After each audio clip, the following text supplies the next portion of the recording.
Good morning. It is Wednesday, and as we do most Wednesdays, we have our opportunity to speak with the mayor of Fall River, Mayor Coogan, who joins us this morning. Mayor, how are you today? I'm doing well, Keith. How about you? I'm doing really well, thank you. I actually want to start with some weather. We had big rainstorms throughout the region over the weekend, actually Sunday night into Monday, actually Monday into Tuesday. I'm losing my train of thought with the holiday in there. Right. I know in Rhode Island they had the highways shut down and flooded. How did the city fare from the rain, and was there any concerns above and beyond what is normal in terms of the flooding spots here in Fall River? Yeah, no, I didn't hear of anything. I don't think the rain came anywhere near as hard as it did in Rhode Island. I saw a number out of Cranston, 11 inches. We didn't get anything like that. So we got rain, which we desperately need, but we it didn't come in that volume or that much. So I'll thank our lucky stars for that, and I hope we get a little more, but just at a normal pace. Yeah, I know. It was funny. I happen to live in Rhode Island, and we had some very heavy rain. And coming into work here yesterday, people were saying, "Yeah, it rained, but it wasn't a big deal." And it's not that far away. So it's interesting yeah, it's funny, interesting how weather works sometimes in one Yep. location and not the other. Yesterday was the primary election in Massachusetts. I know you've thrown your support with now Democratic nominee Maura Healey for governor. Did you have a chance to take a look at the results, and did anything, I guess, come to mind in terms of what you've been able to see?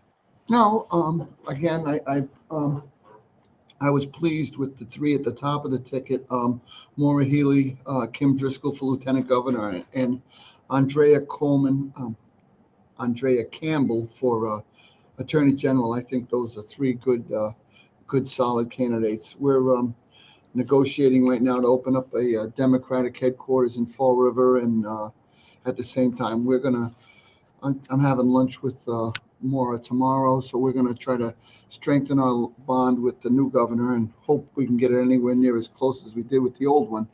We want people in Boston that obviously that know where Fall River is, that know they can pick up a phone and have a conversation with the elected officials down here, and that goes both ways. So we'll work hard to get the Democratic ticket elected and keep Massachusetts and Fall River moving forward. Now, in terms of you talked about Mayor Driscoll, Mayor of Salem, who is the Democratic nominee for lieutenant governor. Have you had the chance to speak with her? And is it a plus that a fellow mayor who understands issues on the ground in terms of a city could that be helpful as being the next lieutenant governor? Oh, I definitely think so. Um, Mayor Driscoll came down for the Day of Portugal feast, and she walked around with me and got to meet a lot of real nice Fall River residents, and she was very impressed with everyone down here. I think having a mayor who knows, you know, the local inner workings of government is going to be a plus for the city of Fall River. I mean, she's got a tough set of shoes to fill in Karen Polito, but we had talked about this a number of times, and I obviously endorsed her also. And I think she's going to help us. I really do. I think I told her to model her actions after the existing lieutenant governor, and she would not go in a bad direction. Yeah. One item I wanted to bring up that I meant to bring up to you in the past couple of weeks is the legal issues that have embroiled City Council President Pamela Liberty LeBeau. Have you had the opportunity to speak to her at all? Maybe not about this issue, obviously, because that's going to play itself out in courts. But have you had a chance to speak with her just in her role as City Council throughout all this? No, I have not. Again, it's another unfortunate incident that's you know doesn't cast Fall River in a good light, but we're just going to keep moving forward. And I'm sure, as I've said 100 times, I think Councilor LeBeau has to put her feelings aside, and her issues have have to be dealt with, and she should be doing what's best for the city of Fall River as an elected official. Um, that's your focus when you get yourself embroiled in a situation like this. And again, to me, the city comes first, and then that gives her the time to focus on her issues and her way to resolve them. Yeah.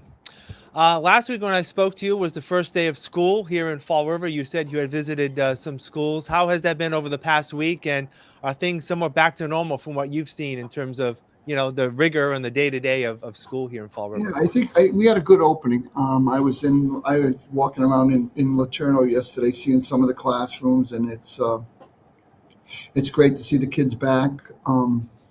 I probably went in 6 or 7 classrooms. And I was really impressed with what I saw going on. Again, it's early in the year.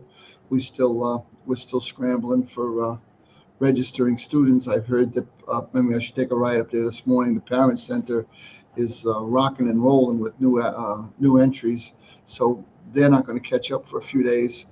But the schools that I've been in all look like they're performing up to standards. And the problem, again, always I've said it 100 times, is our scores and our instruction. I think coming back from COVID is going to be very, very testing for our students. I know the teachers are working hard. I know the parents are supporting them. And I know that we have a real tough road to hoe in getting these kids back into standard instructional practices. But we're going to get there. It's just going to take a little time. Yeah. I know another item that we've talked about before is the expansion of pre-K opportunities in Fall River. Space is now the issue, as I understand it. I know the school committee voted on a couple of leases at a special meeting. I believe it was last week or the week before. The city has a proposal to potentially purchase the former Atlantis Charter School in the far south end of the city. How do things stand with that and getting that space that's needed? As far as the charter school goes, we have at the old Atlantis, we have to sit down with the owners and see, and obviously negotiate the price and what's going to be done to the building, what's going to be done to the grounds, how many parking spots. They've submitted all these things, but we may want to go over them a little more. I think that's a 25 classroom school. The enrollment in Fall River, I heard Durfee was up a couple hundred students, and I'm assuming, as I said, I may take a ride up to the parent center this morning, that the district overall is up students. So we're going to need space. We have to accommodate our kids. We're not going to shirk our responsibilities. We not only are taking on pre-K, which is all new, it's our classrooms themselves. I was in a first grade yesterday with 27 kids in it. It's a lot of kids, and it's tough when you're teaching fundamentals to 27 at once. So I'm hoping that we can get some additional classrooms so we can maybe stretch out some of these students a little bit, so there's more students out of those 27 room classrooms and into rooms with better ratios like 20, 22, 24. Because right now we're struggling for space, and we're going to have to find a way to work our way out of it. I know the superintendent Ponce and Kenny Pacheco are working hard on these issues right now today, but it's just we don't want to oversubscribe classes too much. We want to focus on instruction, and we're trying to catch these kids up that have missed years of in-person learning. Yeah.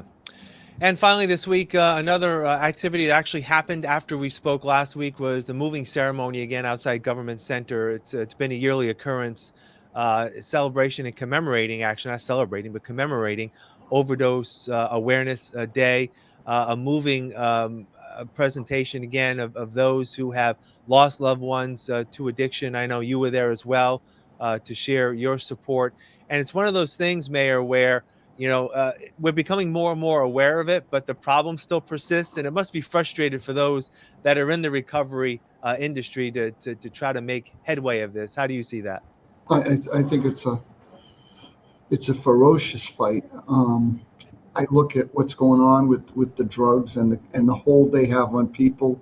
I was with a gentleman the other day. We were looking at a piece of property, and he was describing his 40-year battle with addiction, 4 decades. He's clean and sober now, and he's in a real good spot. But he had been through the ringer. Um, those drugs catch you when you least expect it. It's it's something you're going to have to slug your way out of. We go around, like I said, a number of times and visit some of these homeless camps, and you see the people sitting right there, and they have no problem telling you that they are hopelessly addicted to drugs. And then, of course, we push them towards treatment, trying to get themselves back on the beam. We got a great outreach team, which is out there. I went to the South End Neighborhood Association the other night where the class was on how to use Narcan. We were giving people Narcan so that we could hopefully, prevent some of these unfortunate deaths. It's a full-time struggle, and we have full-time teams. We have hospitals, treatment centers, until we find a way around this fentanyl and some of these other drugs. And I would tell your your viewers, if they really want to see something gripping, there's a series of YouTube videos on called Kensington Street, Philadelphia. Kensington Street, Philadelphia. Just type that into your Google search and watch what's going on in Philadelphia right now. It's unsettling between the litter, the amount of people that are just so strung out on drugs they cannot function.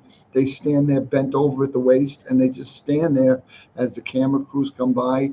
And again, if you want to see something that's going to take you to a place where you didn't think existed in the United States of America right now, just type that in, Kensington Street, Philadelphia, and you'll be like, wow, we cannot come to a position like that. We have to stay on top of this fight.